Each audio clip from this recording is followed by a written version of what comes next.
I am CouchCube and I review local co-op, split screen, PlayStation 4, PlayStation 5 and Game Pass video games. I am just finishing a bit of shortbread. This is Ark Ascended, which is the newer version of Survival Evolved, and I have this over on the PlayStation 5. Performance issues all over it, both in the single player and split screen. The PlayStation 5 version is due an update video from myself because VSync has been added apparently, thus smoothing out a lot of this screen shimmer that we were seeing both in local co-op and in the single player. Now we also have been given another free map, Scorched Earth, which is the desert one, which comes with like bits of cucumber and storms. You have to build a shelter. It's all a bit hectic. It's not my favorite map. I would have loved Extinction or even Ragnarok. You might be noticing that this isn't PlayStation 5 footage. This game has recently been available on Game Pass, which is great news. I'm running this on the PC and I've had to put it to low everything. Even single player has only been able to go to medium.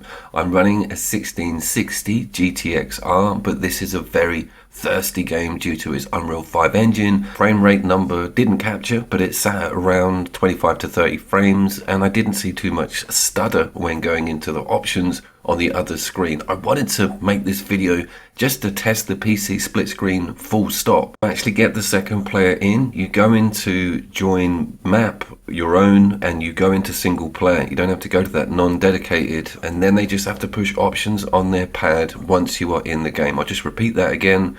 You go to create game, you go to single player, you choose your map, you then pull in the second player by getting them to plug in their pad and push the options button. I've been doing this for 7 years. I've just saved myself a lot of comments. Why did you feel the need to test the split screen on this over on PC? Well, I recently came off the back of Diablo 4, which is also available on Game Pass. And as much complaint as I put towards Blizzard, when I logged into Diablo 4, it recognized my PlayStation 5 progression from my Blizzard account and slung me straight in at the applicable rank. It was amazing. So I was like, awesome, I'm going to develop 3 new characters so I can get a nice broad spectrum of how to best play the game locally with the abilities that a lot of the different characters possess. No local co-op on PC. I should have googled it before putting in all that effort. You make that assumption. Let me repeat that. Sorry for the repeating today. No local co-op on Diablo 4 for PC. That game was born on a PC. Absolutely ridiculous. I nearly lost my shit. By the way, I was playing this game on a 1080 monitor and I could read all of that text fine. So could the person I was playing with. I get a lot of complaints about the issues with Ark's UI and the size of the text, but I think if you're on a decent sized screen and sitting close enough, or like myself, just have muscle memory with where everything is and what everything's called, because they didn't change anything from the previous game, you sort of slip into a bit of familiarity with it.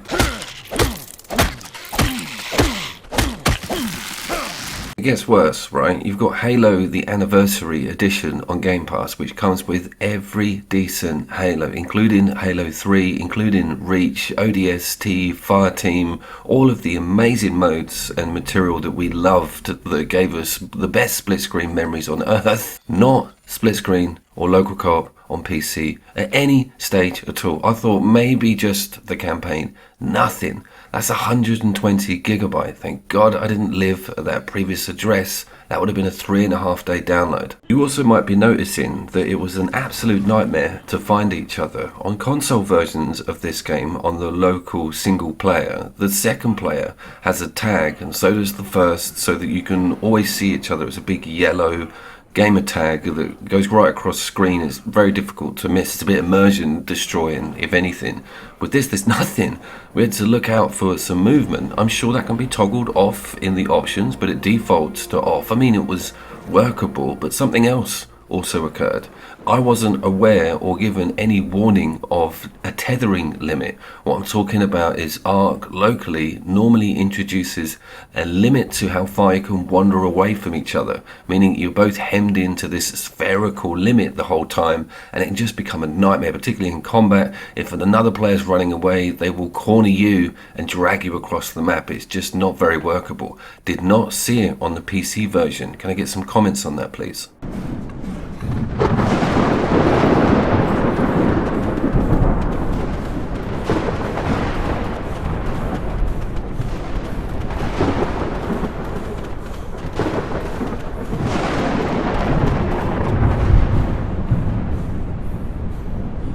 Scorched Earth is quite interesting. It has got some cool dinosaurs, exclusive and only applicable to that map, and it's also got some quite excellent weather elements, but you do have to rush around to get the shelter together. There's not enough stone, and the whole water constantly thirsty, chasing down the bugs thing is very different to that island map. I would recommend the island map be exhausted before looking at this, but it's really great that we've got it for free, and I'm also not too sure if console owners get this, and I really am due fire up Ark over on the PlayStation 5 shortly and do another video probably on this map as well, maybe a comparison.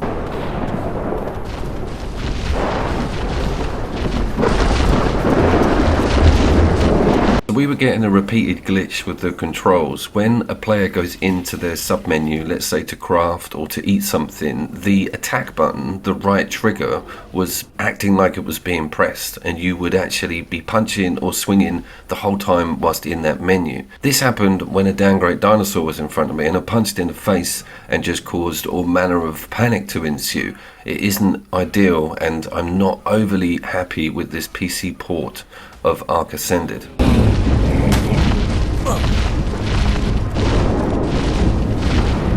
Some of it is consequence to me not having the £2,000 graphics card, but I paid good hard-earned money for Ark on the PlayStation 5, so that's the version that I want to see the most improvement on. This is a Game Pass thing, I haven't lost out too big, and it will certainly get a lot better. Can you give me some comments? If you're running anything above 4,000 or a decent processor, is this game still giving you problems?